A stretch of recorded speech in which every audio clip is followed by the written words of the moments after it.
All right, so we are back and we are taking the next step in the YouTube boxing scene. We are done for now with the problem man child. It is a fun time to be a fight fan. We have MMA events going on this month, next month, the month after, marquee big name events with titles on the line. We have YouTube boxing. Logan Paul has announced he is fighting Floyd Mayweather on the 5th of June, and that is 1 week before the YouTube versus TikToker boxing event in Miami. And with that being said, today we start our watch through series of the combatants on the YouTube versus TikToker card, and we are starting with one you guys have requested. I appreciate you guys throwing these always in the comments. This is the first one, and we are starting with DDG. Now, I don't know anything about DDG. I've never heard of this guy. I don't know exactly what kind of things he does as a YouTuber. You guys have told me he has boxing experience. We've seen him hit the heavy bag, and that doesn't necessarily show me what his skill level is, but he looked good on the heavy bag. He was putting combinations together, moving in and out, right? Showing some feints here and there as well. So I would tend to believe he's one of the better guys on this card because I don't think any of them have ever put on gloves before unless it was to hold the phone so they didn't get fingerprints over the lens when they were hitting their TikTok videos.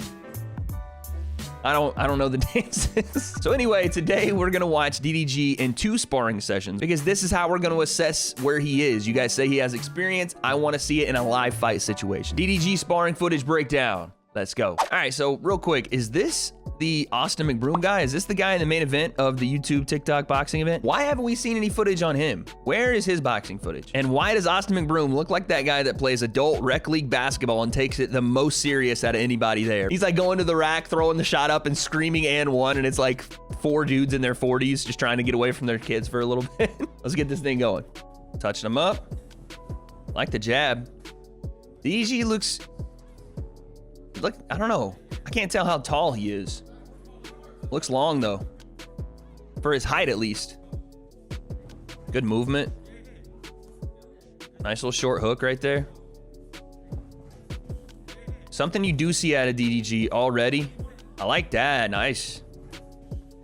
That understand a distance, right? He's in range. Pops the jab out. Sees the right hand coming behind it. You can see it. Boom. The jab comes out. He slips out of the way. Don't like that the hands are way out like that, but a good recognition of what's coming behind his jab, right? Because again, this guy, the pro boxer, wants to throw that right hand right over the top of the jab. DDG recognizes it, gets out of the way. Nice. Working the body. I like it. Nice. Nice cover up out of range too, right? And he's not just going straight back, right? He cuts the angle here. He cuts the angle, goes this way, makes this boxer turn and throw as he chases him down. But DDG's not just coming in straight back, coming in straight back. Off the left hand, he turns and flips the angle here. And as he turns, he gets those hands up, understanding the counter's coming. Turn the angle, beautiful. I think he's trying to throw that jab. He catches the right hand with it. Block here, block there. Very nice work. I like it, man. He understands what he's doing. The guard's high as the shots come back.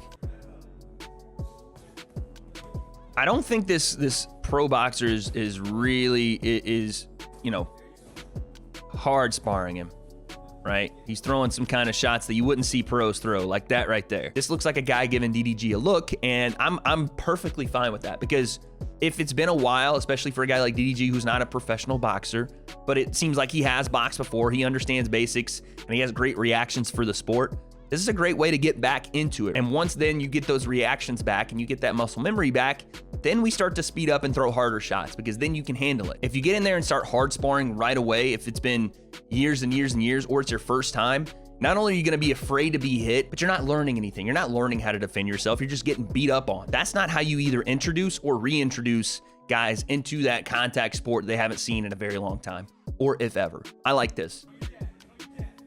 Nice jab.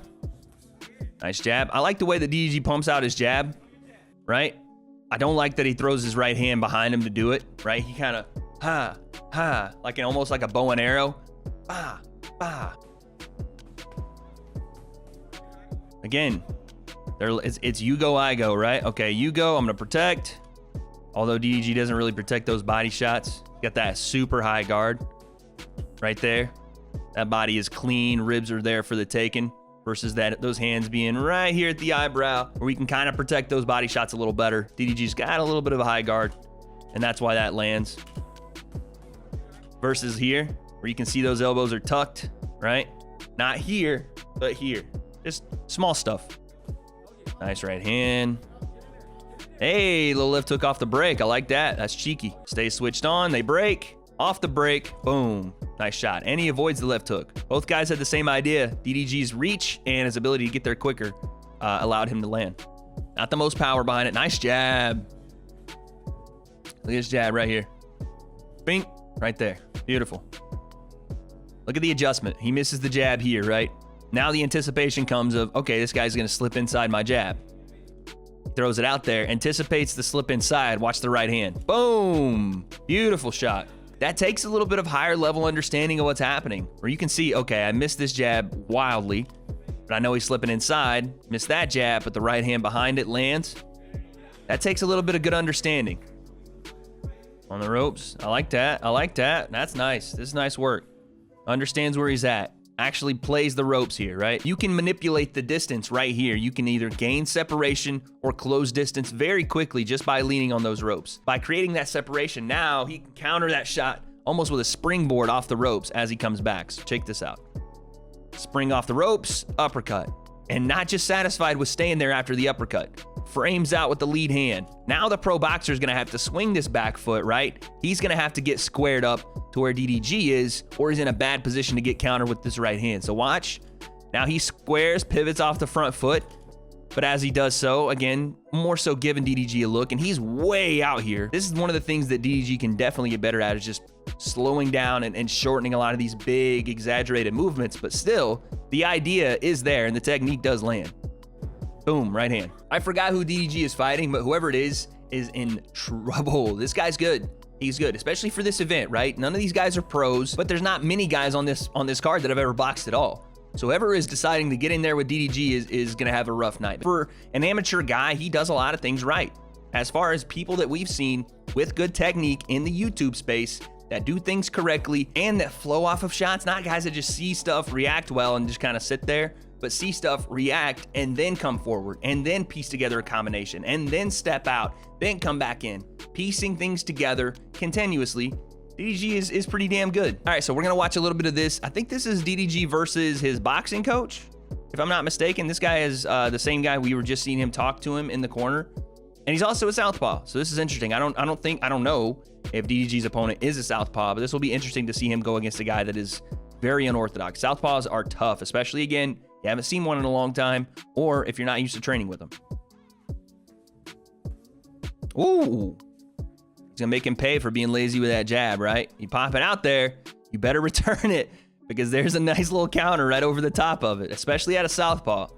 Doesn't take as much time for a southpaw to counter over the top. What do we talk about in the Ryan Garcia fight when he fought Luke Campbell? When you have a southpaw and you have a right-hander, you're always gonna be engaged in this foot battle right here. You wanna have your foot on the outside, that way you can line up that straight right hand down the pipe. It should be a battle of outside feet here. Not everybody does it. Manny Pacquiao is one of the well-known guys that doesn't really care about putting his foot on the outside and can still turn over power with his foot on the inside. But watch, these two are going to be stepping all over each other's feet. Boom. That's exactly why you don't do that. That right there is exactly why you don't just swipe down with that lead hand at a jab to the body or anything downstairs. Swiping with that lead hand will get you not only fainted, but something over the top of it. Out of southpaw, it's boom, boom. And that's what happens. You swipe at the lead hand like that. He reads it. Now the next time, here comes the feint. There's the swipe, and here's the right hand over. Boom. That's why you don't do that. Dang, straight left hand. That's nice. Yo, this boxing coach is slick. This guy can move. DDG's getting a look though, man.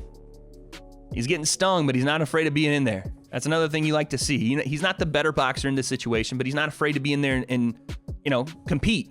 Right there, we see DDG getting beat up a little bit, and that's okay too, guys. Like, listen, we saw both ends of the spectrum here. We saw a guy that was taking it a little easier on him and giving him a look, but not trying to come out and show him, really crisp shots and explosion and crazy high-level feints. Because again, does he learn? Does he get back into the flow of things when you're just beating him up, right? No, of course not. He's just going to protect himself or try to and get beat up for the amount of time he's in there. So you do give him that. You give him an ability to build confidence by throwing shots out there, by being there. And listen, DDG's good. He's not bad at all. Like, he understands the fundamentals. After that, and I'm assuming this is only a day or two later, you put him in a situation where, yeah, you know, now we show him real speed. Now we show him the full realistic feel of what it's like to be in there with a high-level guy and see how he reacts a little bit, right? See if we can get him to stay switched on even when he's not successful. Ah, see, we're talking about the playing the foot game. Yep. On the outside. There we go. In case you miss, just keep it around. Yep. Turn around. Got it? So keep your foot on the outside here. That's the bottom of the foot. And if you step... Come on, guys. Come on. Come on now. I've been here. Yeesh. Jab. Flicks out.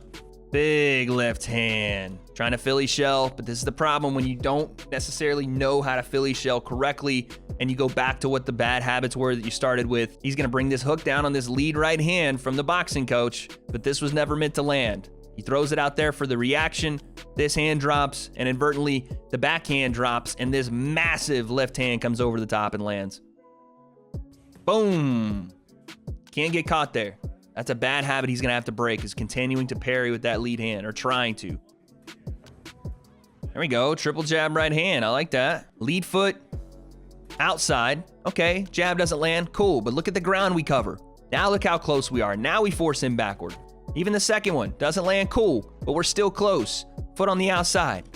Now we're close enough, look at now the distance has been closed for this big right hand to come behind it. Gets through, I don't know if it landed on the chin, but even still, we forced him now back into the corner, and we did everything correct. Nice job. So I like that, man. DDG, I will say this guy is damn good. Again, for the YouTube and TikTok boxing scene, right? He's not a professional boxer. He's not a high-level amateur, but for the guys that are on this card, him, Taylor Holder, if they're supposed to announce Gibbs sometime today, those guys will be the most high-level guys. Everybody else, this is including the main event, these guys have never boxed. They've never thrown hands. They've never laced gloves until right now. Even if it's a minimal understanding, he has an understanding of the boxing ring. He understands how to read shots, what to do when the shots are coming, how to set himself up in positions to be successful, and when he's in trouble, he doesn't panic. That's a big deal. He's competitive. He doesn't panic when he's in trouble, and outside of a couple things like the massive over-elongated movements and that big slappy parry with the lead hand and his gas tank, this guy is pretty decent fundamental amateur boxer. So I'm impressed. I like it, man. DDG, man, respect to the guy. He's going in there with real fighters, real boxers, and he's not having the most success in the world, but he's actually doing his best. He's competing, and these sparring clips are not 1, 2, 3 minutes. These are full 11, 10-minute clips of actual rounds. He is showing us what he's doing in his camp. Fair play to the guy. It takes confidence, it takes honesty, and it shows not only he doesn't care that people see what he's doing and where his flaws are. Is he a good boxer for the YouTube boxing scene? Yeah, I think he's, like I said, better than 80%, maybe 90% of the YouTube, TikTok boxing event, because most of those guys have never fought. So yes, DDG is a good boxer for the YouTube scene. I don't know where I'd rank him on a list right now because we got to see him fight. YouTube versus TikTok. Logan's still fighting. Once that's all done, we'll drop the YouTube boxing tier list. But just how good is DDG? I guess we're going to find out.